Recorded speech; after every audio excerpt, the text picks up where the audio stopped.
Le G5 Sahel, c'est également cette volonté de promouvoir et de booster le développement dans l'espace de l'organisation. Les pays membres du G5 Sahel veulent donc exploiter l'énergie solaire pour le développement dans l'espace. Un sommet des chefs d'État des pays membres de l'organisation s'ouvre demain à Ouagadougou sur l'énergie. Sur les détails de l'événement, nous recevons sur notre plateau le ministre de l'énergie du Burkina Faso, M.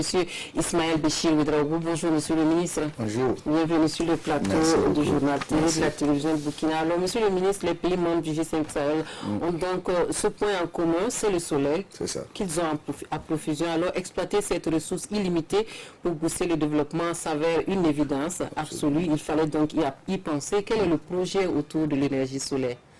Alors, comme vous l'avez si bien dit, les pays donc, du G5 Sahel ont un potentiel énorme en matière d'énergie solaire.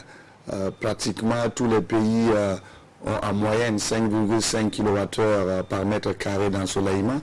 Le Burkina Faso en particulier, c'est un pays qui a le meilleur ensoleillement quand on regarde donc la sous-région.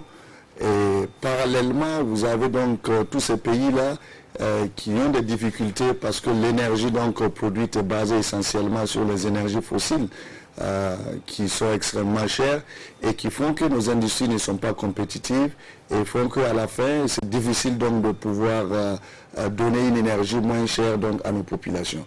D'où la volonté donc de capitaliser donc avec l'énergie solaire. L'énergie solaire aujourd'hui pour ces pays-là, la BAD ambitionne donc dans les années à venir près de 10 000 mégawatts et la possibilité donc de pouvoir atteindre 250 millions donc, de personnes. Et c'est vous dire que l'initiative Desert to Power qu'ils sont en train donc, de lancer au niveau du Burkina Faso va nous permettre vraiment de réunir le secteur privé, mais les partenaires financiers qui accompagnent donc le secteur pour faire de telle sorte que nous puissions transformer ces ressources-là en énergie acceptable et accessible donc à tout le monde et aussi permettre donc à nos populations d'accéder à une énergie moins chère et utiliser cette énergie aussi pour l'agriculture et le développement économique. Alors il y a un sommet extraordinaire des chefs d'État du G5 Sahel qui s'ouvre demain, 13 septembre, sur cette question de l'énergie. De quoi est-il question? Qu'est-ce qui sera au menu de ce sommet?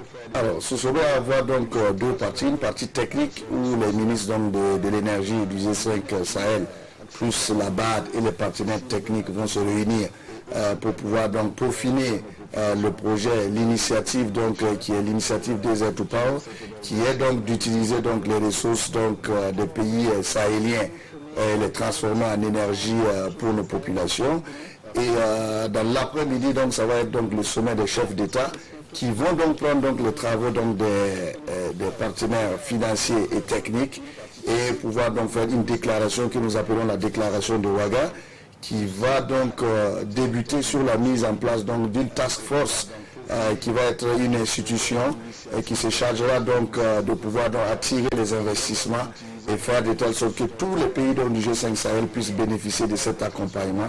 Et c'est pas moins de 20 milliards donc, de dollars qui va être investi dans le secteur. Et ça c'est pour commencer. Donc ça vous dit que le potentiel est énorme. Pratiquement tous les PTF sont déjà là, vont participer à la rencontre.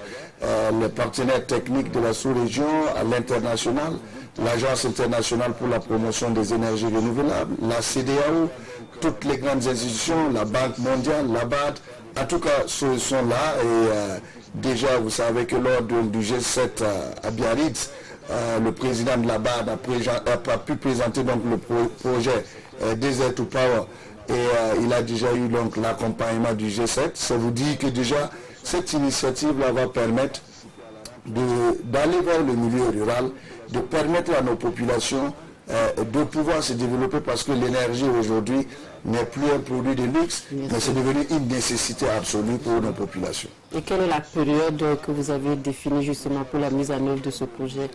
Alors, la période donc, définie pour la mise en œuvre de ce projet, c'est que nous allons démarrer déjà à l'issue donc de ce sommet-là par la mise en place de la task force. Et la task force va être comme une institution qui sera là tant qu'il y aura des populations qui auront besoin d'énergie tant que le besoin se fera sentir, alors le projet des Air to Power va toujours continuer.